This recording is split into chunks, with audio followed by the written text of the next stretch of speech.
Bandung sore ini. 97,6 FM Pro 1 RRI Bandung. Pendengar, seperti tadi saya sudah katakan bahwa sore hari ini ada dialog interaktif dalam studio spesial, tentunya dengan dua narasumber yang sudah hadir di studio. Kita akan membahas mengenai sinergi pencegahan korupsi melalui pendidikan secara digital dan kolaborasi nasional daerah. Bersama saya di studio Pro 1 RRI Bandung sudah hadir Deputi Bidang Pendidikan dan Peran Serta Masyarakat Komisi Pemberantasan Korupsi, Dr. Insinyur Wawan Wardiana MT. Assalamualaikum warahmatullahi wabarakatuh. Waalaikumsalam warahmatullahi wabarakatuh. Kabar baik? Alhamdulillah Bang Esto. Alhamdulillah. Dan yang pasti yang bikin saya mules dari hari Sabtu.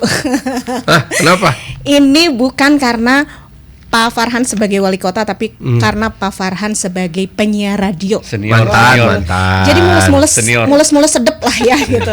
Kabar baik? Pak Wawan, mohon maaf, dia lebih mulus menghadapi wali kota daripada KPK. Itu dia. Ini artinya dia orang baik, Pak. Iya. Bukan wali Soalnya, kotanya, karena penyiar radionya. Kabar baik tapi Pak Wali pagi hari ini. Alhamdulillah sehat. Rata-rata orang kalau justru mulusnya kata ketemu KPK ya. Cuma teh siap. Iya, kalau kita berbicara tentang pagi tadi, ini pendengar juga tentunya ada peluncuran PADI, Pengetahuan Anti Korupsi Dasar dan Integritas. Kenapa ini diadakan? Kenapa?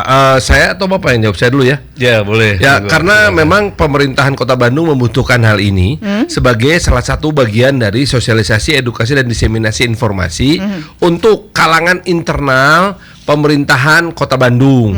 Karena sesuai dengan visi dari Kota Bandung pada masa 2025 sampai 2030 adalah unggul terbuka, amanah, maju dan agamis. Jadi amanahnya itu penting, yaitu menjaga integritas semua yang bekerja di pemerintahan Kota Bandung, supaya kita memulainya dari titik yang sama dan berjalan dalam pengertian yang sama, selangkah seirama gitu, sejalan seirama. Maka kita laksanakanlah program ini sebagai bagian dari melakukan penyatuan pikiran, jiwa, dan niat langkah agar pemerintah Kota Bandung betul-betul amanah dan bebas dari korupsi.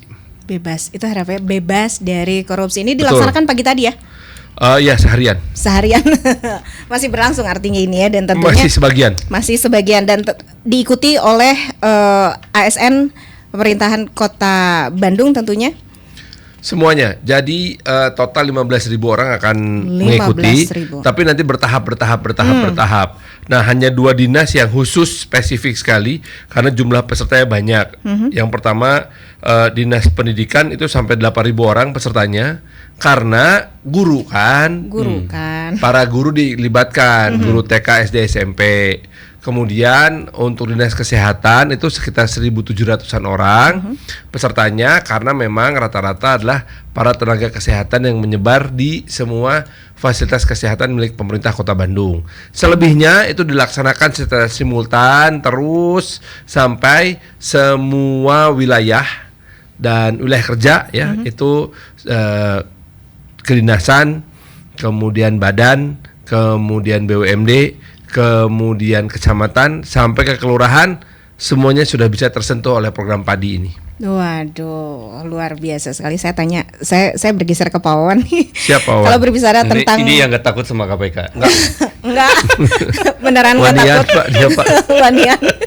Ya, Pak Wawan, kalau berbicara tentang urgensinya sendiri pendidikan anti korupsi di tengah masyarakat ini, khususnya di Bandung, itu seperti apa sih? Ya, jadi kalau kita bicara pendidikan anti korupsi, itu kan sejak tahun 2004 ya, berdirinya KPK itu kan sudah dicoba itu kan ya, dengan berbagai cara di sini ini. Nah, sejak 2019 maka kita coba lewat kegiatan-kegiatan yang sifatnya terstruktur, formal. Kita coba masuk ke sekolah-sekolah lewat pendidikan anti korupsi di pendidikan dasar, menengah, dan seterusnya. Nah, termasuk ASN juga kan gitu ya sini ya ini. Lalu kita punya salah satu programnya adalah PADI. PADI ini semacam pelatihan ya. Pelatihan tapi berbasis elektronik. Makanya sebutin e-learning ya. E-learning padi itu pengetahuan anti korupsi dasar dan integritas. Jadi orang kalau mau belajar anti korupsi dan integritas dasarnya kayak apa sih gitu kan ya. Nah, itu nanti dikenalkan apa itu korupsi, bentuk-bentuk korupsi seperti apa, lalu apa yang bisa kita lakukan gitu kan ya. Kalau melihat dan seterusnya.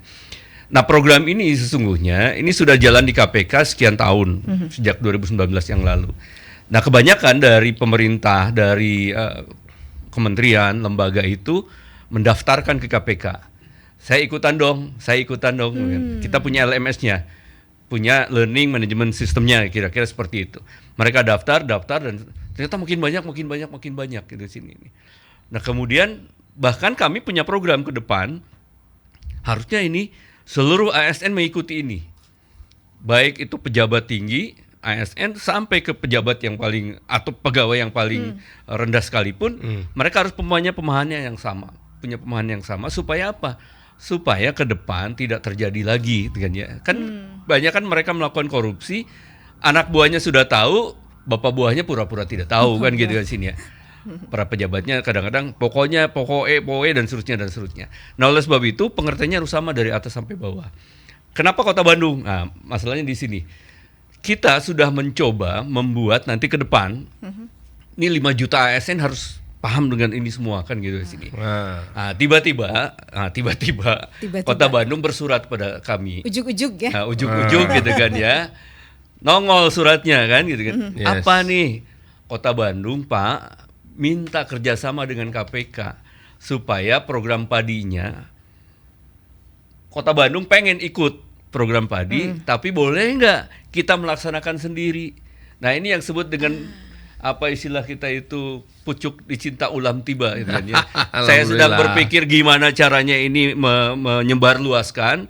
Kota Bandung meminta itu kan sini. Ya, ditindaklanjuti lah oleh teman-teman. Istilah bahasa Sunda batu turun ke sik naik. Nah, kira-kira batu turun ke sik naik. Tawar menawar. Iya, daek. Iya. Nah, Kota Bandung ternyata dia meminta, boleh nggak Pak, kami menggunakan program ini, tapi nanti mungkin dimodifikasi lah ya, istilahnya apa, ATM lah ya, analisis, kemudian tiru, modifikasi kira-kira seperti itu. Maka kita serahkan tuh programnya, kontennya dan semuanya itu diberikan kepada Kota Bandung. Kemudian dari mulai April yang lalu, kemudian dimodifikasi, disesuaikan dengan kebutuhan Pemkot, dan hari ini tadi pagi kita launching. Jadi ada kewajiban nanti ASN Kota Bandung yang jadi pilot project nih, pilot project KPK, berhasil nggak? Ya harusnya berhasil. Gitu ini 16.000 ASN wajib mengetahui apa itu korupsi, jenis-jenis korupsinya, bagaimana kita menghadapinya, apa yang harus kita lakukan, dan seterusnya. Ya. Itu kira-kira itu. Iya. Ini kalau berbicara tentang sejauh mana masyarakat bisa turun mantau nih dan berkontribusi dalam pemberantasan korupsi sendiri dengan adanya padi ini. Untuk sementara ini memang untuk ASN dulu. Cuman saya udah tadi dengan Pak Farhan bicara ke depan harusnya kalau ASN-nya sudah selesai, ini kan rutin ini minimal 1 tahun sekali. Orang-orang ASN di Pemkot ini di-refresh, diingatkan kembali lewat e-learning di sini. Bahkan harusnya ke depan itu ini menjadi satu kewajiban dan menjadi prasyarat gitu di sini. Jadi sebelum melakukan sesuatu di awal tahun dia harus lulus ini dulu. Kalau tidak salah di Kota Bandung tuh 6 sampai 8 JP lah. 6-8 JP itu jam pelajaran lah kira-kira ya. Kalau di KPK kami setiap tahun itu melakukan 20 JP. Jadi saya juga melakukan itu 20 JP itu kalau saya istilahnya masuk keluar 2 minggu lah baru selesai lah gitu. Ya. Tapi kalau untuk ini 6 sampai 8 JP. Jadi kalau dia tekun gitu setengah hari harusnya sudah selesai gitu di sini. Jadi setiap tahun mereka akan di-refresh seperti itu dan harapannya itu mengembalikan pemahaman dia mengenai korupsi seperti apa. Minimal awal tahun dia harus melakukan itu. Nah, ke depan setelah ASN ini Pak Wali Kota juga nanti akan membuka untuk masyarakat gitu sini. Jadi ASN dulu dimatengin nih.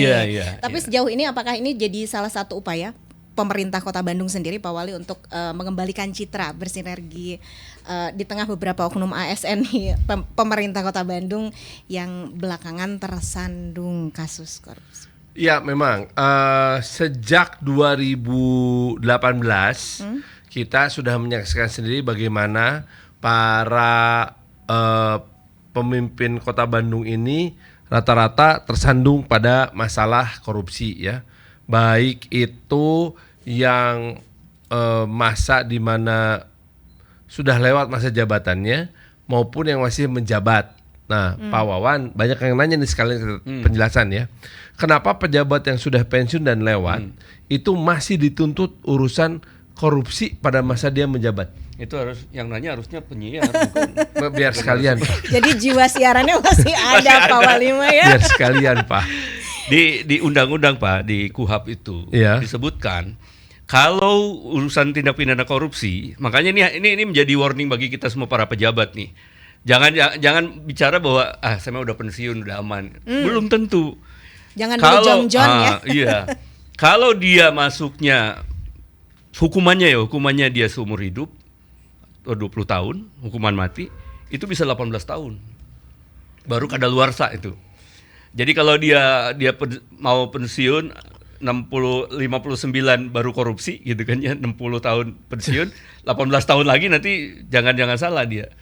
Jadi sampai 18 tahun sejak dia pensiun, apapun yang dia lakukan apabila terbukti melakukan bukan pensiun. Setelah pensiun. Tapi pada saat dia melaksanakannya tahun berapa? Kadaluarsanya itu 18 tahun. Iya. Tapi kalau di bawah itu, di atas 3 tahun itu 12 tahun. Jadi penyelidikannya begini, misalnya si A itu adalah mantan menteri gitu ya, menteri, kemudian ternyata terindikasi korupsi. Ada korupsi pada masa dia itu, maka dilihat sejak adanya identifikasi pelaksanaan itu sampai hari ini berapa tahun? Kalau kurang dari 18 tahun berarti masuk ya? Masih bisa. Nah, itu yang pertama mesti kita sampaikan, bahwa kita melihat sendiri para mantan pejabat ini masuk loh ke KPK. Karena ternyata perilaku mereka yang dianggap melanggar hukum itu expire date-nya itu masa berlakunya hanya 18 tahun sejak dilakukan. Nah, ini yang membuat kita memang harus sangat hati-hati menyampaikan terutama kepada para ASN bahwa bersih-bersih sekarang itu tidak hanya berguna untuk sekarang, tetapi juga untuk masa depan. Semakin kita tua, kita kan pengen semakin tenang hidupnya nggak Pak? Iya.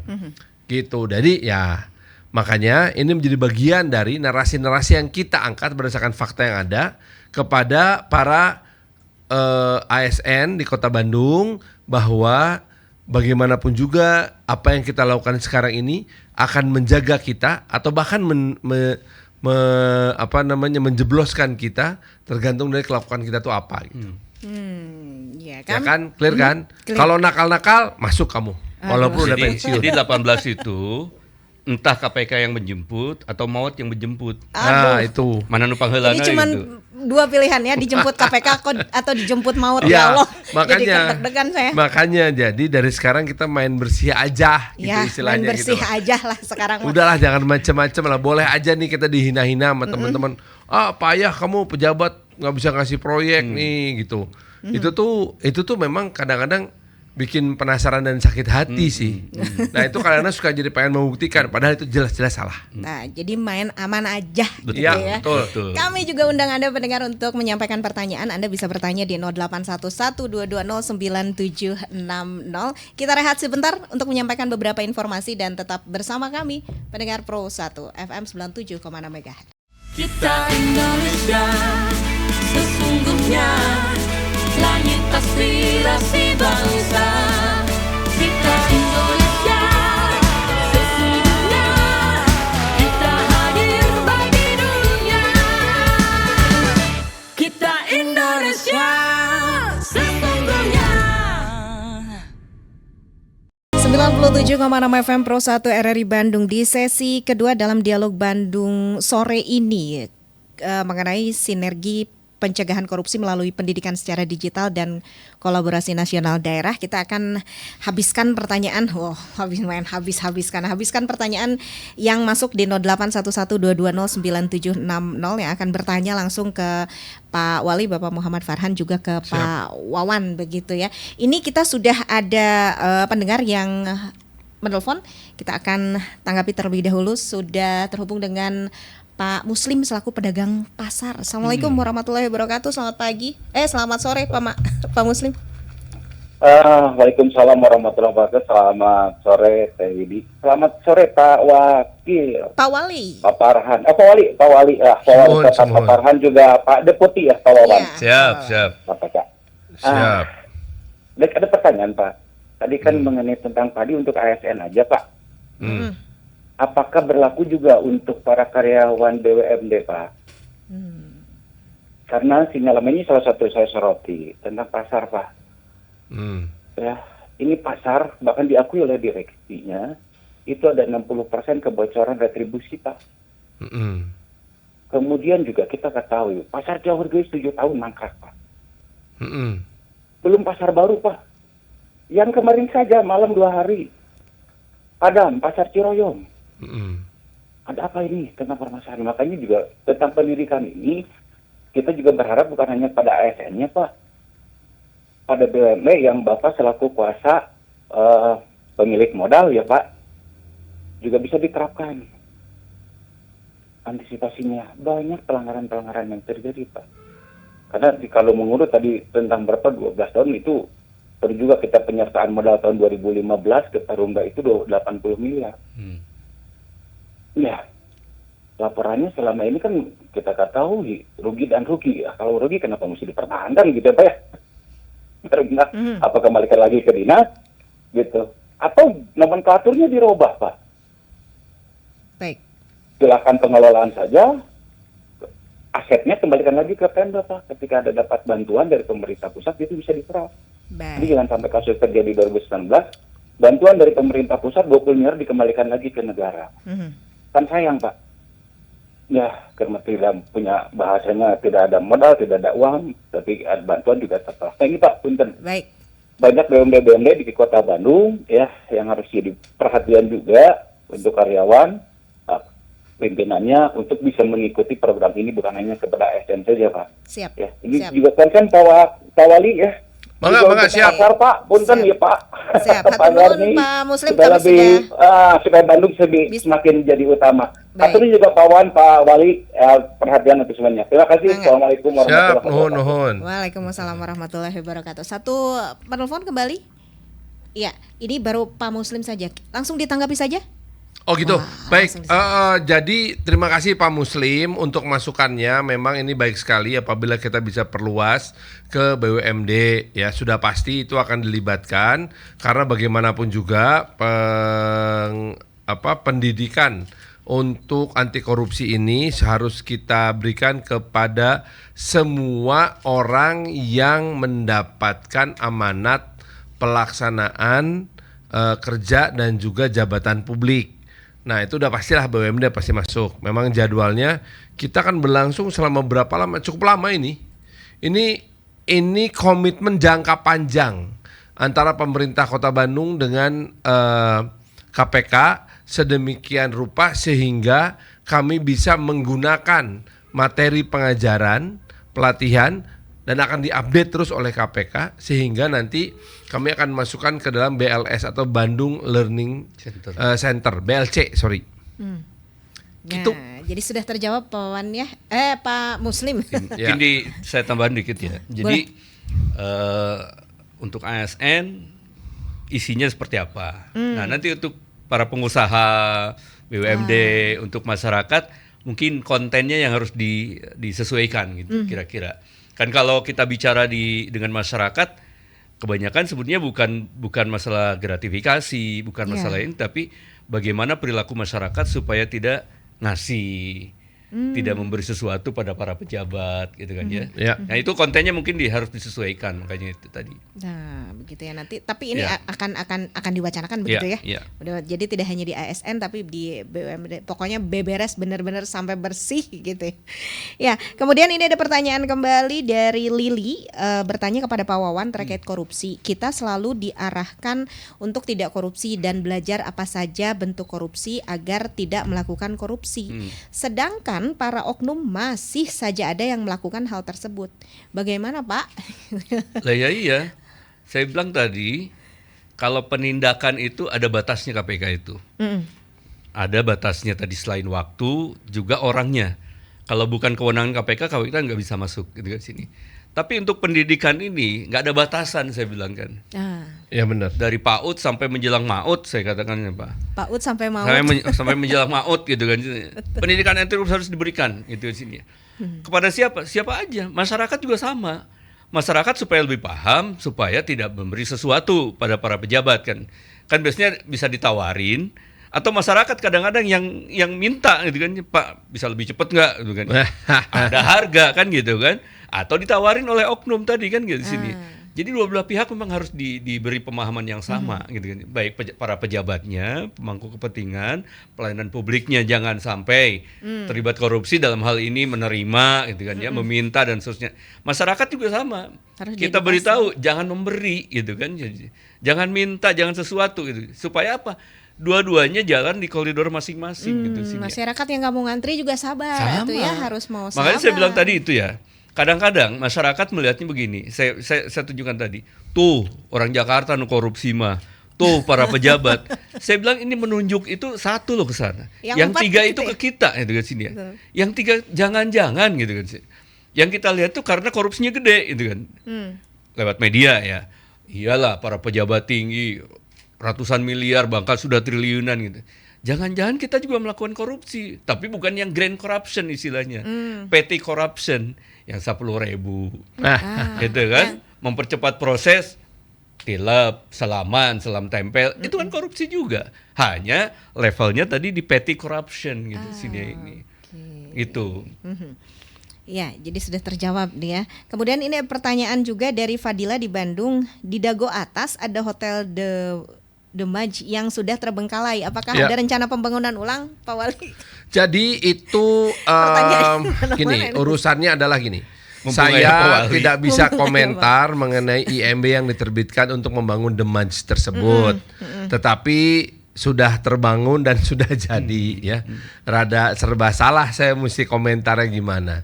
Tapi yang bisa kita lakukan sekarang adalah menjaga supaya jangan sampai kemudian terbengkalai. Kondisinya saat ini hotel tersebut kosong, tidak terselesaikan bangunannya, pengusaha awalnya juga sudah dinyatakan pailit. Nah, dan itu sudah disita oleh bank. Jadi kami menunggu bagaimana penyelesaian sita bank tersebut dan ada yang investor baru masuk. Pada saat bersamaan kali ini kami pun sedang berusaha untuk melakukan penertiban tanah di seputaran wilayah tersebut sehingga nanti yang dipastikan adalah semua warga akan mendapatkan hak tanahnya dan punya alas haknya. Ada sertifikatnya. Tapi tentu bukan sertifikat hak milik ya. Nah, kemudian juga nanti kita akan menjadikan area tersebut sebagai salah satu area alternatif untuk jalan yang akan dilewati. Apakah ada unsur korupsinya? Sampai hari ini saya nggak pernah lihat. Tapi itu 100% punya swasta. Punya. Jadi kami tidak bisa berbuat apa-apa. Sudah terjawab ya. Siapa nih? Fadila di Bandung. Ini kembali pertanyaannya, kalau ada Pak Wali, ada Pak Wakil Wali Kota, ini pertanyaan Mang Pang Meng Peng ada Pak Wali. Ini pertanyaannya kembali dari Ayah di Kopo. Sebagai warga Kopo ingin menanyakan kepada Pak Wali Kota terkait Kopo yang selalu macet dan banjir.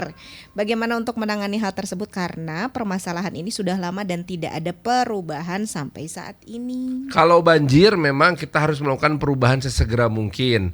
Masalahnya jalan air di seputaran Kopo terutama mulai dari Bojongloa sampai Cibaduyut itu banyak jalan air yang sempit dan tertutup. Itu kita akan bongkar dengan perbaikan drainase.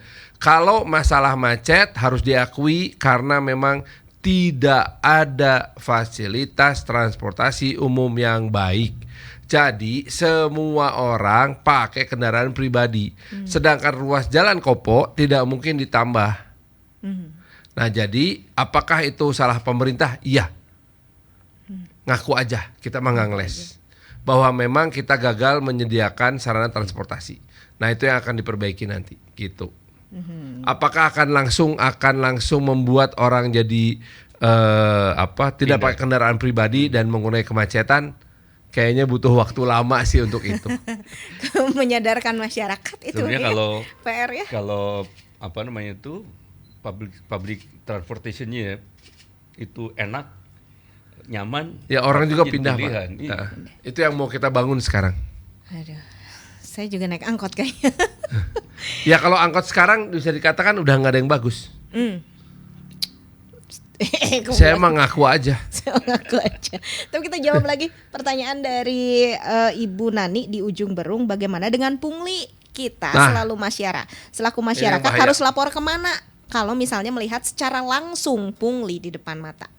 Oke, saya itu sekarang sedang ngobrol dengan tim dari Kominfo dan dari Inspektorat untuk mulai melakukan identifikasi pungli. Identifikasi pungli yang paling banyak sekarang ada di jalanan, baik itu di parkir maupun Pak Ogah, ya, ataupun yang datang langsung ke warung, ke toko, ke ketok. Mana jatah kan, gitu.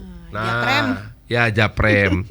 Pada dasarnya yang paling penting itu adalah penegakan hukum yang benar, karena bagaimanapun juga pungli ini bentuknya bisa berbagai macam, termasuk seperti disampaikan Pak Wawan tadi bahwa selalu ada tawaran untuk membuat urusan jadi lebih mudah. Nah, untuk itulah sekarang nih ini mulai berjalan nih. Sekarang kita lagi upayakan bahwa yang namanya program dan kegiatan untuk memperbaharui, membuat, mengganti berbagai macam dokumen catatan sipil dan kependudukan itu akan sangat dipermudah sehingga tidak ada alasan lagi orang untuk minta bantuan calo gitu. Untuk penguruskan KTP, penguruskan kartu keluarga, penguruskan akte kelahiran, akte kematian dan lain-lain gitu. Jadi harus menghilangkan istilah muruhkeun begitu ya. Nah, iya. Kalau ada waktu kenapa enggak? Iya betul. Jadi contohnya gini, untuk siapapun yang menikah di Kota Bandung dan KTP-nya dua-duanya Bandung, maka begitu akad nikah selesai, buku nikah diserahkan, termasuk kartu keluarga. Otomatis itu ya. Otomatis itu. Nah, Kalau itu dulu kita kan- sedang mulai desain, Pak. 26 September ini kita akan launching. Kalau Satu. dulu kan hanya terima surat nikah saja, sekarang udah Iya. sama kartu keluarga. Akan kita tunjukkan seperti itu. Kedua, apabila ternyata ya naudzubillah min zalik, yang namanya kehendak Tuhan, bisa aja kita ternyata ada yang bercerai. Nah, termasuk di pengadilan agama juga begitu, Pak. Nanti kita akan upayakan, kita coba nih mulai minggu depan tanggal 26, siapapun yang sudah inkrah cerainya, maka saat itu juga Terhapus. langsung keluar surat cerainya. Nah, berdasarkan surat cerai itu maka langsung bisa ngurusin kartu keluarga dan lain-lain ya. Nah, itu udah gitu akte kelahiran. Akte kelahiran juga para ibu yang baru melahirkan anaknya di rumah sakit atau di bidan atau di rumah sendiri juga nggak apa-apa, boleh-boleh aja. Itu dalam waktu 3 hari maksimum akte kelahirannya sudah jadi plus kartu identitas anak. Oh, KIA itu ya. KIA, Sudah ada. karena setiap orang harus sudah punya NIK, NIK. ya kan? Nah, ada kelahiran, ada juga kematian. Nah, ini yang kematian ini apabila ada yang wafat di sebuah keluarga, maka pada hari ketiga tahlilan maksimal itu harus sudah jadi akte kematiannya. Gitu. Nah, mempermudah biaya proses-proses catatan sipil ini juga memperkecil ruang untuk transaksional. Iya eta transaksional dan muruhkeun teh. Dan muruhkan itu ya. Kita terima telepon juga yang sudah masuk, ada Teh Gina di Marga Cinta. Teh Gina, selamat sore. Selamat sore, Teh. Silahkan Teh Gina menyampaikan pertanyaannya. Ya, terima kasih kesempatannya di Pro 1 juga. Dan halo Kak Farhan. Halo Teh Gina. Selamat aduh jadi deg-degan. Mohon maaf ya Pak Jadi sebelumnya. sama-sama saya Nggak apa-apa. Tenang aja, saya juga deg-degan. Sok, pertanyaan nomor 1. Iya, siap. Jadi gini Pak, kemarin tuh yang mengenai pungli juga sebenarnya. Karena saya sempat waktu itu mau daftar kendaraan baru BBN 1 kan berarti ya Pak. Itu aku saya sampai bolak-balik dari gedung BPKB terus balik ke Samsat, bolak-balik terus Pak. Dan anehnya yang saya bingungnya kenapa kendaraan baru itu terpisah pendaftarannya. Kenapa nggak dari loket biasa? Itu saya harus menghubungi salah satu petugasnya gitu Pak. Jadi saya bukan melalui loket biasa, tapi saya harus ke dalam gedungnya kayak temui Bapak ini di dalam gitu. Nah sebenarnya saya untungnya nggak nyiapin uang atau apa ya Pak ya. Cuman kan jadi apakah ini jadinya kita kalau nggak enak kan jadi kayaknya aku harus buat sesuatu gitu Pak. Nah itu sebenarnya gimana ya Pak? Di pingpong gitu ya, harus ke sana. Sebenarnya kalau untuk ini kan pajak kendaraan bermotor ya? Pendaftaran BPKB baru Pak. Iya, berarti kan pajak kendaraan bermotor kan. Ini dilakukannya di mana? Di Samsat yang Soekarno Hatta Pak. Oh, Samsat macet sepanjang hidup. Iya. Nah, Tapi untuk kira pendaftaran kendaraan baru itu ke yang di daerah Al-Islam seberangnya ke sana lagi Pak. Oke. Kalau gitu gini, kalau gitu mendingan saya tanya dulu deh ya ke Samsat ya sama kepolisian karena itu tuh ada di kewenangannya Samsat dan kepolisian. Semuanya itu levelnya provinsi. Oke. Bukan level kota. Tapi karena kamu warga Kota Bandung, kita akan bantuin tanyain. Dibantuin tuh Teh Gina. Kenapa Pak Wali. jadi sering bolak-balik seperti itu? Karena yang saya khawatir sebetulnya kalau pajak kendaraan baru, Teh, kamu motor atau mobil ini? KR2, KR4? Motor baru listrik Pak. Motor baru listrik. Oh, motor baru listrik. Beda lagi apa caranya ya Pak? Beda lagi karena subsidinya banyak itu. Aduh. Iya, mendingan gini, tanya aja ke petugas informasi di depan. Itu nanti kamu urus dengan benar karena insya Allah potongan pajak yang kamu terima itu besar itu. Waduh, ya. Waduh. Ya, itu mah hadiah dari pemerintah pusat. Pemerintah kota mah ikut happy we kamu punya kendaraan ya.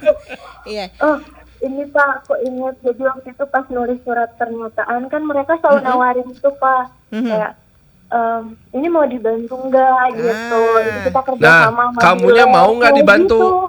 Saya enggak, terus saya tulis ya di surat pernyataan agar menyetop pungli. Aku tulis di situ di surat. Siap. Yalah, siap. Nah, Siap. ini Siap. warga yang punya kesadaran seperti ini yang mesti Siap. dibantu. Baik. Jadi Turun, Teh Gina. warga yang punya kesadaran seperti Teh Gina ini yang memang harus kita temui dan kita sambungkan supaya mereka yang masih percaya pada sistem yang berjalan tanpa pelumas bernama pungli, nah ini yang mesti kita belain gitu. Sejauh mana sih aturan pungli ini di KPK sendiri, Pak Wawan? Saya katakan tadi, apapun namanya, mau pungli, mau korupsi juga itu. Cuman juga bentuknya tadi, ya, bentuk uangnya, besarnya, pelakunya gitu. Nah kalau di korupsinya sendiri, kalau pungli itu sebenarnya pemerasan. Masuknya ke tipenya adalah tipologi pemerasan gitu. Kan ada suap nyuap. Kalau suap nyuap itu tadi, misalkan ya contoh tadi. Ya. Ini misalkan saja lah, Teh Gina memberi sesuatu pada petugas, Kang tolong dong Biar dipercepat saya. Oke, saya ada kesepakatan itu suap menyuap. Kalau terjadi dua-duanya bisa masuk penjara. Nah, itu dia. Itu. Dua-duanya ya. Dua-duanya. Baik yang menerima maupun yang memberi. Yang memberi. Tapi ada juga gratifikasi. Nah, gratifikasi itu orang memberi sesuatu pada pejabat, petugas gitu kan sini ya, memberi sesuatu. Padahal itu sudah tugas dia gitu. Kenapa harus ngasih lagi kan gitu. Tapi dia memberi itu dengan harapan dibantu. Tapi tidak dibicarakan, tidak diomongkan, tidak ada kesepakatan. Kalau kesepakatan jadi suap kan dari sini. Ya mah ngasih weh, ngasih, bisa nganuhunkeun. Kalau sudah terjadi berarti nganuhunkeun. Tapi itu juga nggak boleh, itu juga gratifikasi. Maka petugas, pejabat negara, PNS yang mendapatkan hadiah tadi dari siapapun juga, bentuknya siapapun, apapun juga, maka kewajiban dia adalah lapor. Kalau tidak, maka dia kena pasal gratifikasi. Gitu sih. Entah gitu. Aduh, ini kalau ngobrol-ngobrol masalah korupsi tak berujung begitu ya. Tapi Iya. kita sudah di ujung waktu, Pak Wali. Wah, siap. Mungkin himbauan dari Pak Wali untuk para ASN di Pemkot Bandung untuk warga Bandung juga. Integritas dari para pegawai dan tim atau staf dari pemerintahan Kota Bandung, termasuk saya, Pak Sekda dan lain-lain, adalah wajah yang layak dinilai untuk masalah integritasnya, gitu ya. Jadi integritas ini adalah wajah dari pemerintahan Kota Bandung. Kalau integritasnya jelek, maka wajahnya di mata publik akan sangat jelek. Tapi kalau wajahnya atau integritasnya bagus, maka insya Allah akan diterima dengan persepsi yang sangat bagus. Kita membutuhkan kepercayaan dari masyarakat untuk mengelola kota ini, dan untuk mendapatkan kepercayaan tersebut, maka kita harus tegas menyatakan tidak kepada korupsi. Ya, dan bagaimana Pak Wawan supaya upaya KPK sendiri untuk menciduk para korupsi dan membuat mereka jera? Kalau dari penindakan tetap kita lakukan ya, tadi dengan supaya jadi efek jera, walaupun ada beberapa masyarakat yang agak skeptis. Di vonis 5 tahun juga setahun udah keluar katanya kan. Itu menjadi tidak jera juga. Tapi ya mudah-mudahan ke depan aturan-aturan remisi yang kayak gitu itu dulu pernah dibuat ya, bahwa untuk koruptor itu nggak boleh dapat remisi. Tapi kan kembali lagi ke aturan hukum kita ya, bahwa itu ternyata balik lagi mendapatkan remisi itu di sini ini. Tapi bagi saya sebagai di bidang pendidikan dan peran serta masyarakat, tentu berharap bukan hanya ASN saja. Ya, kalau ASN udah pasti wajib gitu kan tadi ya ini. Tapi masyarakat juga membantu. Karena sekali lagi tadi, korupsi dalam bentuk misalnya suap menyuap, gratifikasi dua belah pihak nih. Ada yang memberi, ada yang menerima, ada yang meminta, ada yang ngasih kan gitu ya. Iya benar. Tapi kalau dua-duanya tidak melakukan hal yang sama tadi, aman kayaknya gitu ya. Dia minta tadi, masyarakat nggak mau. Saya mah ikut aturan aja, itu kan sini. 3 hari ya 3 hari ikut aja. Ya. Itu juga harus dilakukan oleh masyarakat. Jangan masyarakat juga pengen dipercepat gitu kan. Aturannya 3 hari, sehari lah, atau hari ini pokoknya selesai lah gitu kan. Ya pasti ada harganya. Akhirnya transaksional seperti itu. Makanya tadi yang dibuat oleh Kang Farhan, by system tadi bagus gitu sini ya. Bikin KTP, KK kayak gitu udah by system semua, udah nggak usah lagi butuh tadi istilahnya mah broker istilah gitu. yang membantu dan seterusnya itu jangan sampai seperti itu. Nah khusus ASN tadi dikatakan oleh saya ke Pak Farhan bahwa ingat loh, kadaluarsanya itu 18 tahun. Betul. Minimal 12 tahun gitu. Makanya saya bilang, mari kita bekerja sekarang, berkarya tanpa korupsi, agar kelak tua berjaya tanpa interogasi. Aman. Amin. Alhamdulillah aman. Biasa sekali aman ya. Dan tentunya pendengar, demikian tadi perbincangan kami di Dialog Bandung sore ini berkaitan dengan sinergi pencegahan korupsi melalui pendidikan secara digital dan kolaborasi nasional daerah bersama Deputi Bidang Pendidikan dan Peran Serta Masyarakat Komisi Pemberantasan Korupsi Dr. Insinyur Wawan Wardiana MT, juga bersama Wali Kota Bandung Bapak Muhammad Farhan. Hatur nuhun Pak Wali. Pak Wawan, hatur nuhun sudah berkenan hadir di Pro 1 RRI Bandung. Dan pendengar, saya Widya Perdani menutup Dialog Bandung sore ini. Selamat sore.